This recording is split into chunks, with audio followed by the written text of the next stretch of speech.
Muggsy ranks among the NBA's all-time leaders in assists and steals, and is considered one of the most cerebral players in league history. And because of that, I would like to get his thoughts, his all-time list of the all-time best point guards in NBA history. Oh man, you're putting me on the spot. I am here. not putting you on the spot. You're putting me no, all you think, time, come on, you think about this all the time. All time. Well, you know, point guard is definitely the most important position on the floor. You know, it's an extension of a coach. So I would say, of course, Oscar Robertson. You know, Oscar started off being the guy that led with the triple doubles, and then came along that guy named Magic Johnson. You know, Magic was the guy that, for me, transcend the game of basketball at that position, being point guard. Then, right in the same era, in the same breath, it got Isiah Thomas. You know, Isiah was one of the most courageous little man out there that played the game. And then I keep going on. You know, those are three that really stands out for me. And, you know, I gotta say Calvin Murphy, because Calvin had this ability to be small, but had this knack of how to be able to be so phenomenal in that NBA. You know, and he stood out and really kind of set the tone for the small guys, I believe. You and Calvin share something in common. What's that? You guys don't back down. No. It doesn't matter how big other guys are. You guys never back down. Yeah, and he will fight you too. I know, and you would too. Absolutely. Why didn't you back down against bigger guys? Well, it was our nature. You know, it was something that we kind of, as kids, had a tough skin and tough understanding of how to compete, how to stand your own. And regardless of height, gender, whatever, you know, you want to stand your own and pretty much, you know, especially if something that you believe in. And we had that type of understanding with ourselves. You also included Tiny Archibald on Absolutely. that list. Tiny Archibald, just an offensive juggernaut as a little guy. All right, I mean, he's taller than you, but still considered a little guy among the legends. How important is that to you? That you and Tiny and Bob Cousy and Calvin Murphy, you belong to this really exclusive club. Not everyone can be part of this club. How important is that to you? Oh, it's very important. You know, you learn from the guys before you, and those guys set the tone, and the way they played the game, the impact they had on the game, I mean, was remarkable. And those are the things that you want to, as a professional athlete, you want to leave that trait. You want to leave that type of legacy when you leave the game. And I was blessed to play 14 years of it and really, you know, showcase my skill set just to let folks know that this game is meant for whoever had the ability to play the game of basketball. And now here we are in Manila, you know, in the Philippines over here showcasing, you know, these type of skill sets. And one day we could see a 5'2" leading the charge in the NBA. So I'm not holding my breath. I am going to be in tears. If someone 5'2" from the Philippines ends up in the NBA, I am going to be in absolute tears. Now, it's interesting that you also selected, so you started your list with Magic Johnson, yes. 6'9". Of course, Oscar Robertson is not called the Big O for nothing.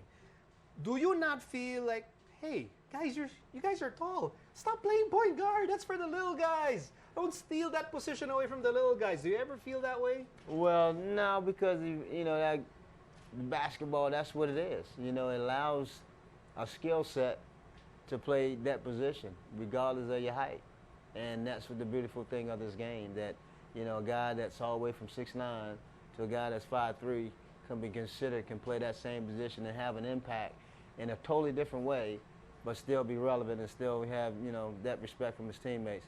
And that's one of the reasons why, you know, this game is at its highest. You know, we say it's the best athletes of the world, and that's is the main reason because of that. And it showcase all types of athletes, abilities, as well as their skill set. You mentioned a very important word, respect. Sometimes on any court, on any given day, the littlest guy has the toughest time earning the respect of everyone. Like everyone's like looking down on us, right? At the beginning. At the beginning. So during your career, how did you know that you got everyone's respect, even if you were the smallest guy on the court? Well, it was my personality. It was the confidence I had within myself. And once I stepped on the court, the point guard has the ball in his hand 85% of the time. So he's really pretty much directing the offense and telling guys and putting guys in places. And once you're able to, in terms of gaining respect, is based on what you're doing on the floor, and how you're impacting the game, how you making them better, as well as able to do for yourself. And I was a pretty good guy at making guys around me better. I understood what they like to do and put them in a position where they could be more successful as opposed to, have a disadvantage. So that's how you gain their respect. And of course, the dialogue and the communication, and that's what, guys kind of have respect for one another once they know that, you have that type of rapport in yourself, within yourself. So dialogue, rapport. Help me out here. Muggsy Bogues, how do you make 6'8", 6'9", 7-footers listen to you on the court? Well, I thought I just explained that, but or maybe you tell, you know what? No, If you don't respect me, I'm not gonna pass you the ball. Yeah, but we're basketball players. We all know one another. We all understand that we're here for a reason. Right. So we're all on the same platform. So it's not that one's looking down on the other. It's about, okay, that's your position. You do your job, because it's a job. It's a business in the NBA, even though it's basketball, but it's a job, and it's a day-to-day job as well. So for guys to understand that, and for you to come in to have that respect, is mainly because of the type of performance you're able to put on the floor, how you leading the guys, and once you show that you're a darn good leader, guys normally follow that and they respect that. How do you define leadership? Well, leadership is mainly, you definitely got to have confidence within yourself, and have to have an understanding how to interact with others, and because you can't treat everybody the same. Everybody have different personalities. Everybody have different skill sets. So when you're able to capture all of that, and when people understand how you're able to really formulate and put them in position, respect just follows right behind it. And, so that's how leaders become leaders. But you must know how to follow, become a leader.